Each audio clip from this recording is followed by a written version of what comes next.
जगन्नाथपुरी में एक भक्त था भगवान का। वो ठाकुर जी के पास जाके रोज रोता था और महाप्रभु जगन्नाथ जी से कहता था कि मेरे जीवन में बहुत कष्ट है, बहुत कष्ट है, बहुत कष्ट है। अपने सारे कष्टों की दुविधाएं बताता था। मेरे सारे कष्ट दूर मत कीजिए, बस एक काम कर दीजिए। बोले क्या? आप मेरे साथ रहने लग जाओ तो मुझे लगेगा कि आप संग खड़े हो, मुझे कष्ट की अनुभूति नहीं होगी। ठाकुर जी ने कृपा कर दी और ठाकुर जी ने उसको कहा कि तू समुद्र के तट पर जाना और चल के देखना, अगर बालूका में तेरे पैरों के चिन्ह और उसके बगल में मेरे पैरों के चिन्ह दिखाई दें तो उससे तू विश्वास कर लेना कि मैं साथ ही हूं।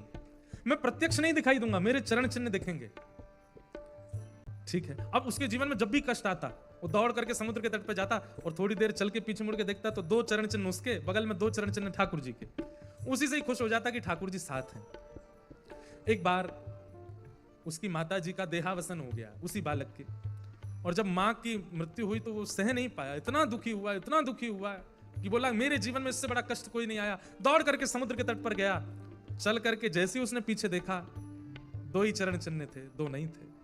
महाप्रभु जगन्नाथ जी को कहने लगा, आज आपने भी मेरा साथ छोड़ दिया, मेरी मां तो छोड़ के चली गई, आप भी चले गए। रात्रि में स्वप्न में महाप्रभु जगन्नाथ आए और आकर के बोले क्या हुआ? बोले कि आज 2 ही चरण चिन्ह दिख रहे थे, इसका मतलब आपने भी मुझे छोड़ दिया, मेरी मां छोड़ के चली गई, आप भी चले गए। ठाकुर जी बोले नहीं, जब तू चलता था तेरे चरण चिन्ह और मेरे चरण चिन्ह दिखते थे, मतलब कष्ट इतना भारी नहीं है, तू स्वयं चल सकता है। लेकिन आज तेरा कष्ट इतना भारी था कि जो चरण चिन्ह दिखे वो मेरे थे, तेरे नहीं थे। मैं तुझे गोद में लेके चल रहा था। जब भारी कष्ट में भक्त आता है तो बोले मैं उसे गोद में उठा लेता हूं, बस वो मुझ पर विश्वास करे, मुझ पर भरोसा रखे।